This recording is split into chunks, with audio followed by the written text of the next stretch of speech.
네, 데살로니가 전서를 지난 시간에 5장을 살펴봤고요. 이제 데살로니가 후서 1장부터 3장까지 보도록 하겠습니다. 1절 보면요. 바울과 실로아노와 디모데는 하나님 우리 아버지와 주 예수 그리스도 안에 있는 데살로니가인의 교회에 편지하노니 이 하나님 아버지와 주 예수 그리스도로부터 은혜와 평강이 너에게 있을지어다. 자, 발신자와 수신자 내용이 이제 거의 똑같이 나옵니다. 바울, 실로아노, 디모데 이 사람들은 우리 이제 여기 보면 우리라는 단어만 전서에는 없었던 게 이제 더 들어가서 강조가 됐습니다. 공동 저자라는 거, 공동 발신자라는 거. 그래서 우리라는 표현이 첨가되어 공동체적 리더십을 강조합니다. 한국 교회에서 한인교회에서 공동체적 리더십을 유지하기는 참 어려운 것 같아요. 근데 바울은 굉장히 뛰어난 학자이고 선교사하고 목회자였음에도 불구하고 실로아노와 디모데와 함께 이런 공동체적 리더십을 실천하고 또 강조하고 있습니다. 이들은 데살로니가 교회에 데살로니가 지역에 복음을 전하고 교회를 세우는 일에 동참했던 사람들이기도 하고요. 수신자는 역시 데살로니가 지역에 있는 가정 교회들입니다. 이 가정 교회들이 교회들이 이제 바울이 보낸 편지를 회람하면서 이제 이 예배 시간에 그것을 사용했죠. 자, 그리고 이 데살로니가 교회에 대한 내용들은 전서 1장 했을 때 자세하게 설명을 드렸으니까 여러분 지도와 같이 한번 살펴보시면 좋을 것 같습니다. 자, 이렇게 인사가 끝나고 이제 바울이 곧바로 칭찬을 합니다. 이 데살로니가 교회는 책망받은 게 거의 없어요. 책망받은 사람들 일부 임박한 잘못된 종말을 갖고 있던 사람들 마지막에 좀 나오고요. 자, 3절 보면 형제들아 우리가 너희를 위하여 항상 하나님께 감사할지니 이것이 당연하면 너희의 믿음이 더욱 자라고 너희가 다 각기 서로 사랑함이 풍성함이니. 자, 여기 또 반복되죠. 믿음, 그다음에 사랑. 그러니까 데살로니가 전서도 1장과 5장이 믿음, 사랑, 소망을 강조를 했는데 여기도 믿음과 사랑이 나오고 그리고 4절에 가보면 뭐가 나옵니까? 너희가 뭐하고 있는? 견디고 있는 그리고 여기 인내라는 게 나오죠. 그래서 소망이라는 단어는 직접 나오지 않지만 인내하면서 소망을 품는 그런 문맥인 것을 알 수 있습니다. 바울의 칭찬을 좀 더 구체적으로 살펴보면요. 거기 데살로니가 교회가 믿음의 역사가 자라고 있다. 에르곤, 믿음의 에르곤이 자라고 있고 사랑의 수고가 풍성하다. 데살로니가전서 1장 3절과 동일한 내용. 그리고 이제 그럼에도 불구하고 데살로니가 교인들에게 믿음이 좀 부족하다는 거예요. 그래서 그 부족한 믿음이 더욱더 자라게 해달라고 이야기를 하는 겁니다. 그래서 믿음이 더욱 자라고 라는 거예요. 굉장히 좋은 믿음인데 더 잘할 수 있다. 더 성장할 수 있다. 이렇게 이야기를 한 겁니다. 그리고 이제 이거는 앞서서 그러니까 데살로니가 전서 3장 10절에서 이미 기도를 했던 거예요. 데살로니가 교인들이 부족한 믿음이 자라게 해주십시오. 기도를 했는데 그리고 전서와 후서 사이 어떤 그 인터벌이 있었겠죠. 그리고 지금 이 3절에서 데살로니가전서 후서 1장 3절에서는 하나님께 감사한다라고 표현을 합니다. 그러니까 그 기도의 응답에 대한 감사인 거죠. 그 데살로니가 3장 10절의 내용이 뭐였는지 보면 주야로 심히 간구하면 너희 얼굴을 보고 너희 믿음이 부족한 것을 보충하게 하려 함이라 했는데 이러한 데살로니가 전서 편지를 받고 데살로니가 교회가 또 한 단계 믿음이 업그레이드가 된 거예요. 그래서 이제 데살로니가 후서 1장 서론 부분에서 믿음이 그렇게 진보가 있는 것을 감사하다, 고맙다 이런 이야기를 하는 거죠. 좀 더 구체적으로 보면 이 박해와 환난에도 인내를 포기하지 않았다. 즉 인내의 소망을 버리지 않았다. 이런 의미인 거죠. 이 보면 조금 그 차이가 있는데요. 전에는 데살로니가 교회에 대한 주변 지역 사람들의 칭찬을 바울이 전해들었어요. 그런데 지금은 이 1장 후서 1장의 문맥에서는 바울이 데살로니가 교회 성도들을 다른 지역 사람들에게 직접 칭찬하게 되는 거죠. 그래서 바울이 체감하게 된 거예요. 데살로니가 교인들이 얼마나 변화되었고 더 신앙이 진보하고 있는지를 몸소 체험하고 이제는 바울이 직접 교인들을 칭찬하는 그런 상황에 있습니다. 그 칭찬의 내용은 뭐냐 하면 믿음이 자라서 사랑의 열매가 맺었다 이겁니다. 그래서 데살로니가 전서를 통해서 우리가 배울 수 있는 것은 임박한 종말론도 있고 삼분설도 있고 그 강림의 때와 그 중요한 깨어 있다는 것의 의미를 아는 것도 중요하지만 그거보다 더 훨씬 더 그 신학적 문제보다 훨씬 더 바울이 심혈을 기울여서 칭찬하고 격려하고 도전하는 건 뭐냐면 이겁니다. 믿음이 자라서 사랑의 열매를 맺는다는 거죠. 그런데 그 믿음이 자라서 사랑의 열매를 맺게 하는 데 있어서 가장 중요한 요소가 뭐냐? 그게 뭐냐면 이 환난이라는 거, 환난. 지금 이 환난이라는 거는 데살로니가 교회가 갖고 있는 문제라고 볼 수도 있어요. 데살로니 교회가 넘어질 수도 있게 하는 어떤 그 방해 요소일 수도 있는데 바울은 오히려 이 환난이 데살로니가 교인들의 믿음을 더욱 자라게 하고 더욱 기름지게 해서 더 많은 사랑의 열매를 맺게 했다라는 것을 말하고 싶은 거예요. 어떻게 보면 바울이 미안한 마음도 있었겠죠. 그들의 환난에 참여하지 못하고 또 다른 교회로 선교 사역을 하러 가는 그런 미안함도 있었겠죠. 그리고 환난이 있을 때 나왔던 것에 대한 그런 마음도 있었겠죠. 하지만 하나님이 역사하셔서 데살로니가 교인들이 환난을 통해 믿음이 더욱더 풍성해지고 사랑의 열매를 맺었다. 이거를 말하고 싶은 겁니다. 그래서 우리의 교회들 가운데 성도들 가운데 무조건 환난이 없어지게 해달라 기도하는 것보다 지금 겪는 이 환난을 통해서 믿음이 더욱더 깊어지고 그로 인해 더 많은 사랑의 열매를 맺게 해주십시오. 이렇게 기도하면 좋을 것 같아요. 그리고 그게 맺어질 때 환난도 끝이 날 수 있다면 좋겠죠. 그래서 이 믿음의 진보 그거를 이제 강조하는데 우리가 한번 이런 체크리스트를 해보면 좋을 것 같아요. 여러분들 이제 데살로니가 후서 1장을 이제 보시면서 묵상하시면서 계획을 한번 세워보는 거죠. 지금부터 한 분기 뒤에, 지금부터 6개월 뒤에 제가 저의 영성과 저의 일상의 삶에서 이 부분을 좀 개선하고 싶습니다. 이렇게 한번 적어보는 거죠. 그래서 쭉 그거를 애써서 노력해서 그 시점에 가서 얼마나 성장했는지. 바울은 지금 분명하게 데살로니가 교인들의 믿음의 진보를 칭찬하고 있거든요. 그리고 그 이제 3개월과 6개월 사이에 나타난 그 믿음의 진보가 있다면 그게 고난이 없었을 때와 고난이 있었을 시기에서 언제 더 성장했는지도 분명히 우리가 한번 일기식으로 점검을 해보면 참 좋을 것 같아요. 제가 앞선 시간에 좀 말씀드렸지만 저희 삶에 이제 좀 어떤 힘든 부분들, 개척교회를 하면서 힘든 부분들, 집에서 예배를 2년 동안 드림으로 인한 힘든 부분들, 또 풀타임으로 일해야 되는 거에 대한 힘든 부분들, 또 일의 종류가 세일즈이기 때문에 거기서 오는 스트레스, 뭐 이런 것들이 있는데 여러 가지 요소들이 있고 한국을 가느냐, 미국에 남느냐, 또 여러 가지 이제 기도를 하면서 어려움이 있는데 어쨌든 그 제가 고민하는 문제에 대한 답을 얻는 것보다 더 중요한 것은 그 어려움을 통해서 제가 하나님께 더 가까이 나아가고 믿음의 진보가 생긴다라는 겁니다. 아내와도 더 같이 기도하는 시간을 갖게 되고 더 어떤 속에 있는 대화를 하게 되고 저 자신에 대해 살펴보게 되고 더 기도하게 되고 그렇습니다. 힘들지만 그렇다고 해서 힘든 게 없어지지는 않습니다. 그게 아이러니인 것 같아요. 자, 5절에 이는 하나님의 공의로운 심판의 표요 너희로 하여금 하나님의 나라에 합당한 자로 여김을 받게 하려 함이니 그 나라를 위하여 너희가 또한 고난을 받느니라. 앞서 말씀드린 대로 이 고난이 믿음의 진보를 가져오는 건데 저는 너무 적나라하게 표현을 합니다. 고난이 뭐냐? 하나님 나라에 들어가는 입장권이다. 그 하나님 나라를 세우기 위한 밑거름이다. 이렇게까지 이야기하는 겁니다. 그러면 우리는 질문하게 됩니다. 왜 우리는 어려움을 계속 겪어야 하는가? 우리 교회는, 우리 가정은, 내 인생은. 도대체 이런 어려움의 목적은 뭔가? 라는 질문도 할 수 있습니다. 우리는 욥처럼 때로는 미성숙한 믿음으로 하나님 앞에 대화해야 합니다. 기도해야 합니다.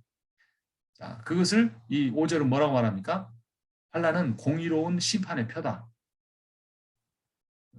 우리의 어떤 연약함으로 인한 하나님의 징계 아니면 이 전체 타락한 세상에 대한 하나님의 징계로 인하여 그 공동체에 속해 있기 때문에 어쩔 수 없이 공동체적으로 당할 수밖에 없는 환난. 가난한 사람들이 너무 많아요. 점점 돈이 없으면 살 수 없는 세상이 되고 있어요. 너무 힘들어요. 그렇죠? 돈 문제. 개인적인 가난만 아니라 교회적으로 힘든 거, 재정이 부족한 거 늘 어렵습니다.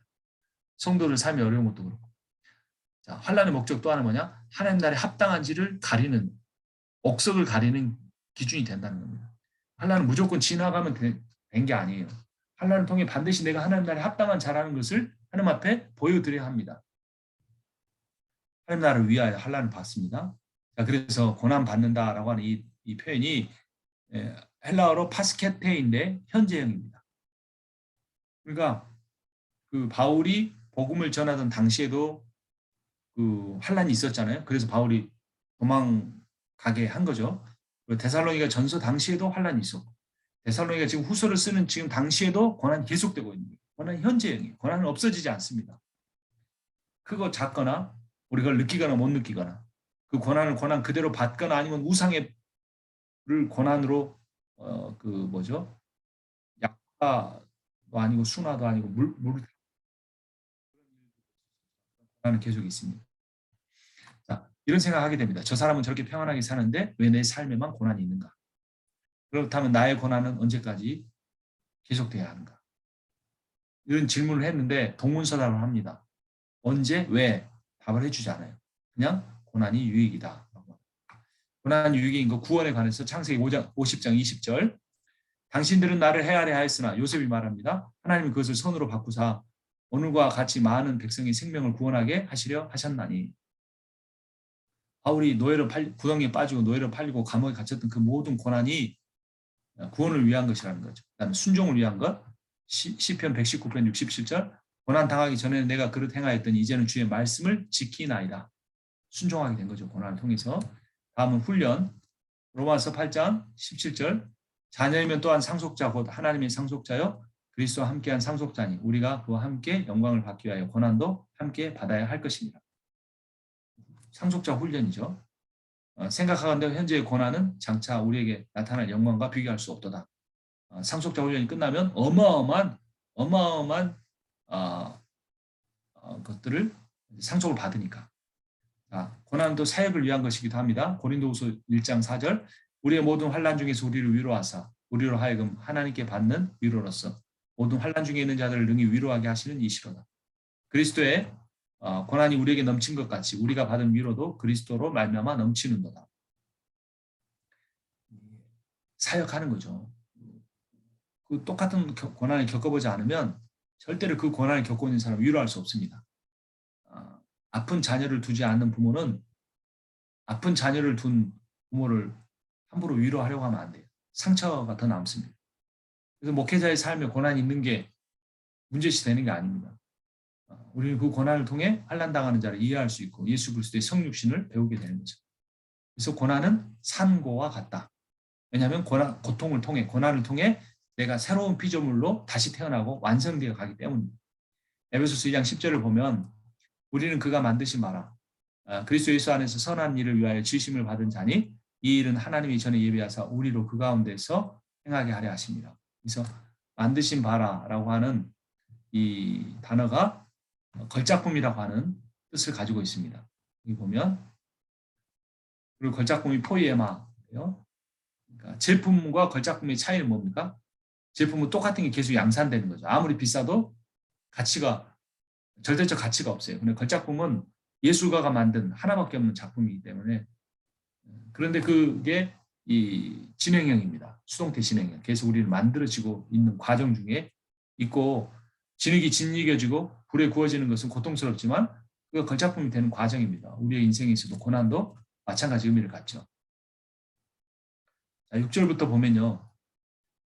이걸 이제 다 읽지는 않겠는데 지금 6절은 A인데 환란을 받게 한 자에 대한 이야기.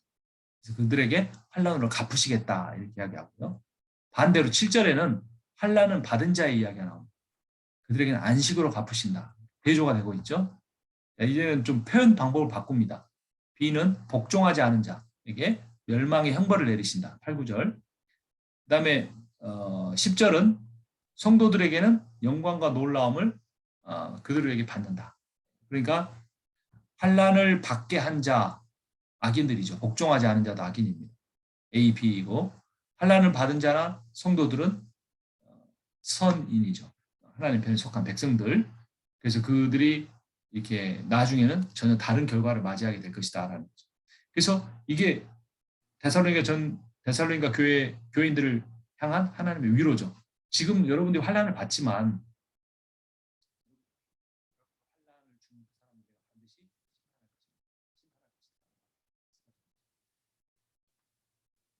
그런데 이런 환난을 견디는 힘이 뭔가 바로 예수 그리스도의 강림과 심판이라는 거예요. 공의로운 심판. 그래서 앞서 말씀드린 이 A-B, B-의 모든 일들을 가능하게 하는 게 뭐냐? 그 일을 가능하게 해서 오시는 게 예수 그리스도의 강림이고 그분이 심판하실 것이다. 그래서 그분을 우리가 인정하면 원수를 스스로 갚지 않아도 됩니다.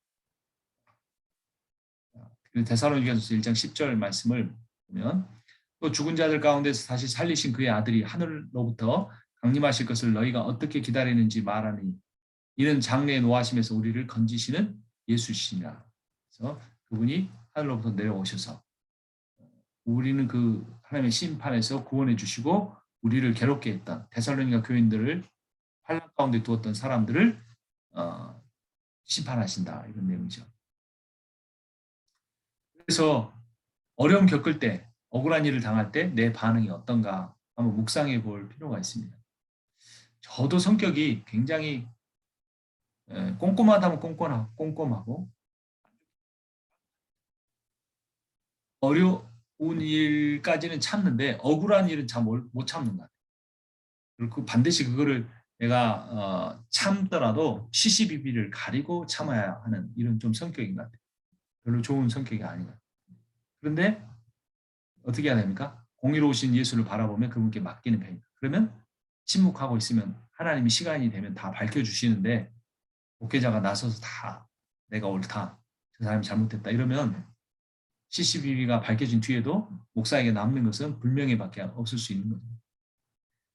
그래서 어떻게 해서든지 내 방법과 내 성격대로 즉시 바로 잡아야 하는 편인가? 만약 그렇다면 조금 이 데살로니가 교인들한테 배워야 할 것 같아요. 이 환난을 견디는 힘, 예수 강림과 심판을 바라보면서 환난을 견디는 힘을 길러야 할 것 같습니다. 11절부터 보면요. 11절, 12절 또 나오죠. 믿음의 역사라는 표현이 12절에 나옵니다. 역사는 에르곤이죠. 믿음은 항상 태도와 삶으로 드러날 수밖에 없다라는 겁니다. 그래서 머릿속에만 담겨있는 믿음은 온전하지 않다. 우리가 읽었던 데살로니가서 1장 3절에 믿음의 역사, 사랑의 수고, 소망의 인내 그 주제가 계속 반복되고 유지되고 있습니다. 그래서 12절을 읽어보면 우리 하나님과 주 예수 그리스도의 은혜대로 우리 주 예수의 이름이 너희 가운데서 영광을 받으시고 너희도 그 안에서 영광을 받게 하려 함이라. 이 영광이라는 주제가 하나님께만 사용된다. 우리는 자꾸 영광 돌리는 것만 생각하는데 그렇지 않다는 겁니다. 영광을 성도도 받습니다. 왜냐하면 우리는 상속자이기 때문에. 상속자는 그분의 이름과 명예와 모든 통치와 그런 걸 다 받는 게 상속자죠. 그게 아들이라는 단어의 의미죠. 예수가 영광을 받으실 뿐만 아니라 성도도 그 예수로 인해 영광을 받는다. 그러니까 얼마나 우리가 기쁩니까? 세상에 어떤 영광을 세상에서 구하지 못했을지라도 오히려 세상에 영광 받은 사람은 하늘에서 받을 영광이 적을 수도 있습니다. 그러나 이 땅에서 영광을 받지 못하고 주님의 말씀에 묵묵히 그 자리를 지키고 기도하고 사랑하고 섬기며 살아오는 분들이 그 예수께서 주시는 영광을 받아 누릴 겁니다. 그래서 믿음의 핵심은 무언가 고난을 주는 자에게 반응하지 않는 것이고 그 믿음을 통해 나를 연단시키고 성숙시켜 주시는 분에게 반응하는 거예요. 사실은 나에게 고난을 주는 사람은 불쌍한 사람이에요. 하나님이 나를 훈련시킬 교관으로 이렇게 몽학 선생으로 뒀는데 나중에 폐기처분 되잖아요. 그러니까 우리는 그 나를 힘들게 하는 사람을 보지 말고 그 사람의 저 뒤에서 그것을 허용해 주시는 하나님 그분을 바라봐야 되는 거죠. 나는 누구에게 반응하는 편인가? 환난을 겪을 때 나를 힘들게 하는 사람인가? 그런 사람을 허락해 주시는 하나님께인가? 잘 생각해 봐야겠습니다. 데살로니가 후서 2장으로 가보면요. 1절부터 보면 형제들아 우리가 너희에게 구하는 것은 우리 주 예수 그리스도의 강림하심과 우리가 그 앞에 모임에 관하여. 번역이 이상해요. 여기 밑에 보시면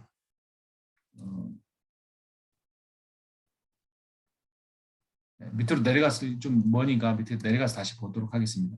이 그 앞에 모임이라는 말은 예수께서 강림하실 때 우리가 부활해서 그 앞에 선다 이 말입니다. 그런 의미예요.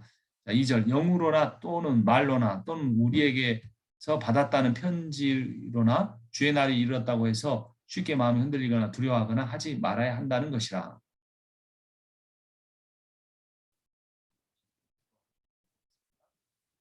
잘못된 종말론인데요. 이게 주의 날이 이미 이르렀다라는 겁니다. 이미 이르렀다. 내일 모레다. 이런 식으로 못 박는 거죠. 그 근본적인 문제가 뭐였느냐? 잘못된 편지. 그러니까 바울을 통해서가 아닌 다른 식으로 경로로 온 편지 또는 이 바울의 편지를 맞는데 그 바울의 편지의 의미를 잘못 해석한 그런 걸로 인하여서 그러니까 전서에도 나온 종말론을 읽고 그 당시에 이교도들이 갖고 있던 어떤 종말론하고 혼용이 돼가서 뒤섞여서 지금 잘못 알고 있는 부분이 있다라는 거죠. 그래서 잘못된 종말론의 이 원인이 뭔가 보면요. 환란이 계속되니까 어떻겠습니까, 여러분? 몸이 아프면 빨리 이 사람을 따라오고 싶다 이런 생각이 들잖아요. 그래서 주님이 빨리 오시기를 간절히 바라는 그 간절히 원함이 깊어지다 보니까 비정상적인 기대가 생기는 겁니다. 그래서 당시에 카비루스 컬트라고 하는 세속 종교가 있었는데 이게 이 세상이 다 끝난다. 그 말세다 이러는 거예요. 이 종말론이 기독교만 있는 게 아닙니다. 그래서 바울이 내가 전한 그 말씀을 편지를 정확하게 읽어보지 않고 이미 너희들이 갖고 있는 카비루스 컬트의 그 선입견을 가지고 이 편지를 잘못 해석하고 하고 있다 이렇게 바울이 지적을 하는 겁니다. 현대 한국 기독교나 한인교회는 어떨까요?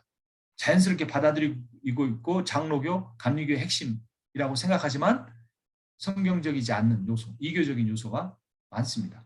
대표적인 게 기복신앙, 신비주의, 샤머니즘.